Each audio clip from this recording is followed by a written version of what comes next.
What up, Cassie? Hello, Nick. I like the new setup.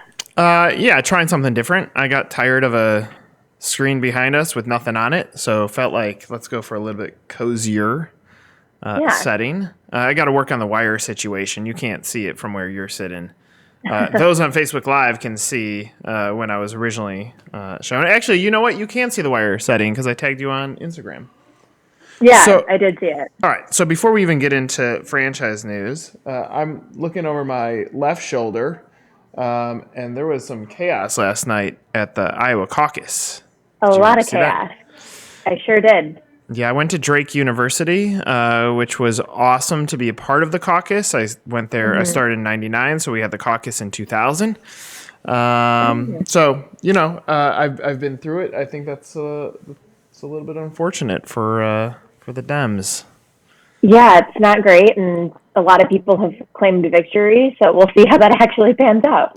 Well, in fact, I've decided since there was no one who claimed victory last night, I now accept your nomination for me to run for president of the United States of America. I'll vote for you. I do know that there's 49 states, and I know that majority vote wins. Nailed it. Yes. American History 101. Politics. Yeah, American History 101. All right. So, what about stories on the main site this week? What have we liked? You want to go first? Yeah, I can go first. So there is a story that I liked on the main site this week that breaks down item 20 and an FDD, since I know that for people that are new to the franchising process, I What know is for item sure 20? when I started. Item 20, so it lists current franchisees, and it contains tables that highlight franchise and company-owned locations, transfers, statuses of franchise and company-owned locations, and a projected number of new outlets. Can we pause for a second? I want to give a moment of silence. Just Four. We're not going to do 20 seconds. We'll give 2. You ready? Mm-hmm. Great. I want you to flash back to when you were a young person. Did you ever think that you would be on a podcast explaining what item 20 was? No, I did not.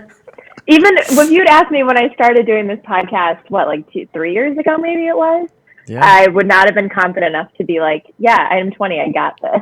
Item 20, I got this. Oh, man. All right. Well, look, I mean, we broke down some of the things that they're distracted by noise. Look, that's part of the value of doing this out in the open. You're gonna hear real life sounds. Now I got distracted. Thanks a lot, guys. Yeah, we broke down what every item in the FDD is so that a franchise buyer understands what to look for. But I think the advice from many would still be to get a franchisee attorney to review the FDD before buying. But I appreciate 100%. that. Yeah, I appreciate that story too. I also liked we have this cover issue, the technology issue that has launched. For those of you that aren't following along at home, we launch new covers on a monthly or twice a month, depending on the depth of the story. So we had Mind Body on the cover. So how Mind Body leverages data to understand consumer preferences and predict industry trends. So data, AI, this is real. It takes out some of the dumbness of what people try to do in predictability with marketing. But then again, we were just talking about the chaos of the caucus. So sometimes technology might not give the right answer, even when we want it to. So, I'm sure we're going to have great content that focuses on technology as it relates back to the franchise industry this month. Absolutely. All right, so franchise news. I mean, so for those of you who are looking at the site, you can certainly go look at our aggregated content. That's hashtag boom boom franchise news. And we got some new stuff up there. But this week, Cassie, I want to pivot and talk about the IFA convention that is coming up this weekend. So it is the Super Bowl of franchising, another thing that nobody would have said when they were in their teenage years, that they want to be at the Super Bowl of franchising. However, dream big. That is, dream big. However, that is what it is. So, for those of you attending, looks to be heavier on supplier side than franchisor. Nonetheless, it's everybody that's in the industry.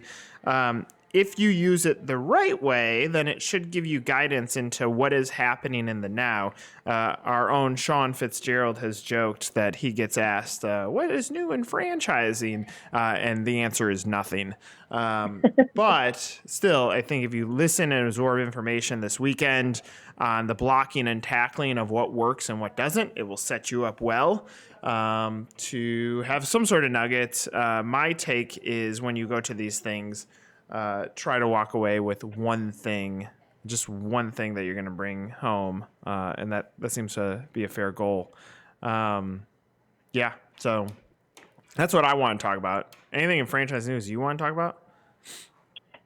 Well, on a completely different note, which I feel like is to be expected, the franchise news story that obviously I was paying most attention to because, my love for pop culture, and anytime I can tie it back to franchise, Papa I'm going John's. to. No, not Papa John's. No. Popeyes. Popeyes. And Beyonce. So Beyonce has an Ivy Park clothing line that's like athleisure and athletic wear. And she launched this new collection. She sent these massive closets of clothes to all these famous people, all that aside. I saw that. But it's really similar to Popeye's merch. And so it's kind of sparked this debate of would people be able to sue? Not like I think anyone would sue Beyonce because all it's doing is giving Popeyes good press. But it was just kind of funny that it's really similar. If you haven't looked at it, check it out because it's odd. I saw Reese Witherspoon got something from the Bay. Yeah. Is the Bay the nickname? She has her beehive. The Beehive. Mm-hmm. What's a beehive? It's her fan base because every fan base apparently needs to have a name these days. Yeah, I feel like you can educate me in that stuff, and I can educate you that the 49ers won the World Series this past holiday. Yes, they had so many points, the World Series. I'm not sports smart, but I'm not that dumb. Who won? Kansas City. Oh, Cassie for the win. Cassie. Actually, I watched the game. All right, speaking of other Super Bowls, not really. Why is there a Singer sewing machine on our desk here? Am I really? It's 1851, first franchise. Thank Singer you. Sewing. See, people, we are here to educate all sixes of you. We need to name our fandom. The one. That's good. I mean, 1851, the 8, someday this is all going to gel well together under... You know what? We can be the one for now. We'll be the 8 soon. And then eventually we'll have 18, and then 885, and then 1,851. And then we retire. And that's where we cap. That's where we cap it. All right, what's next on our agenda? Power rankings? Power rankings. Power rankings. Let's go head over there.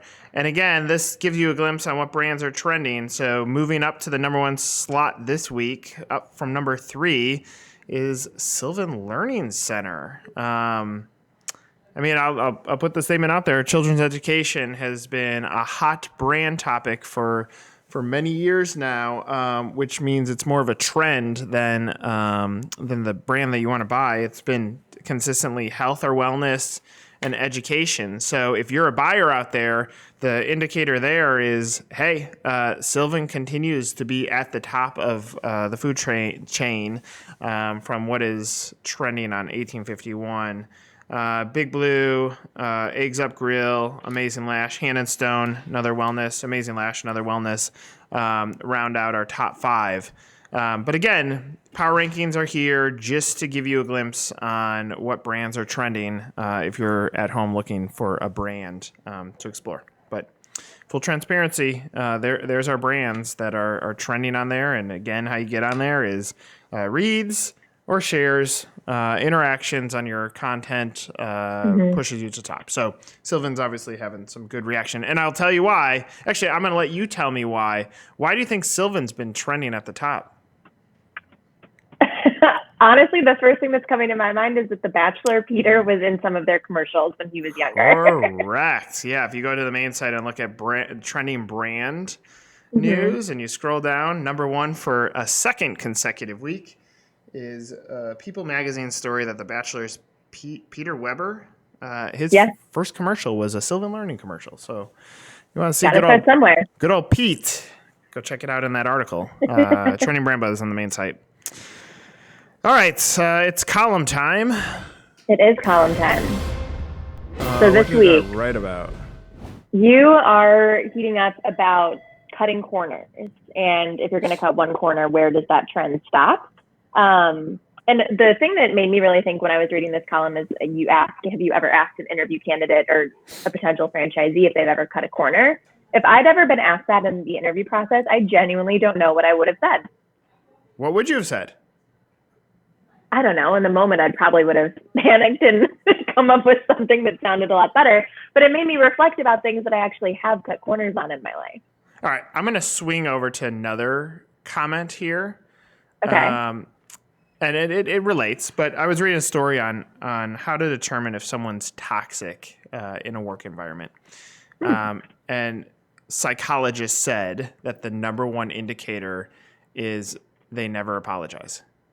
They don't take and if you listen, sometimes there's fake taking responsibility for something, but they never say my bad. Like they can't get to a place of admitting fault. So it's interesting because on an interview question to a franchisee or a potential teammate, there's probably some interesting answers that come out of that. My answer is, yeah, I have cut corners. Some of them I'm proud of. When I was in junior high, I joined the cross country team. I was, if you know my story at all, I was north of 200 pounds in the sixth grade. So north of 200 pounds in sixth grade and the seventh grade running cross country may not really align, nor was I fast, nor could I run distance at that time. Typical race, it's probably midway through the season. I am back of the pack, probably among the last runners. My running style would be like, and then I would walk for like 4 minutes. So back of the pack. And like everybody's gone. Like the fans are gone. The parents are gone. I don't know where I'm at. I figured the path was this way, and I end up at the end of the race, and I finish in the top 10. I even I got like a little badge on my shirt. I'm like, I'm so confused. I cut a corner. Now, were your coaches very confused? I think every single human was confused. Like, how did this guy finish in the top 10? And I got this badge. But the truth is, in the moment, it felt amazing. But in reality, cutting that corner didn't make me any faster. It didn't change the way that I was running. Didn't make me a better athlete. So, in the short term, sometimes cutting corners can equal greatness in the moment, but sustainability does not. So, one, I would watch how people react to that question. I think it's an interesting question. You can see when people are uncomfortable and they juggle with being real. There's some good indicators of that. And then the second one is listen to what their answer is. If they're willing to be apologetic for their actions, then perhaps that authentic self is going to be valuable for your culture and not toxic. Nailed it, right on time. And look, I have Maddie over there, like waving her hands, like she just don't care. I have a clock that I'm staring at now because I put it right in front of me. So it's call it movie magic. Yep. You know what was trending on the site? It's still trending. Is that franchisees are like vegetables? I think that column ends up working with. But it's interesting because then on LinkedIn, I'll get like the few franchisees where one of their systems didn't work out. And then they're like, screw that. Franchisors are like shitty vegetables. Like, I can't argue you, but, hey, if it connects with you, great. Yeah. Any closing thoughts, Cass? I don't know.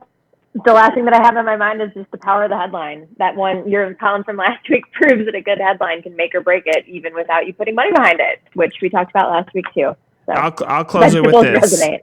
I'm having breakfast with the one Scott Thompson this morning. He goes, "How do you feel about Patrick Mahomes coming out and saying that he wanted to thank the Chicago Bears for not drafting him?" I was like, "Dum, that's an Onion story." But just like that, the power of a headline travels very, very far. And if I'm Patrick Mahomes, I am also thanking the Chicago Bears for not drafting me. So, Mahomes, Cassie, you're Mahomes. Back at you, Nick. Have a good week You and too. weekend, whenever this Enjoy is. IFA. See ya. Franchise Bye. out. And now comes the close where we say something inappropriate right after it stops now.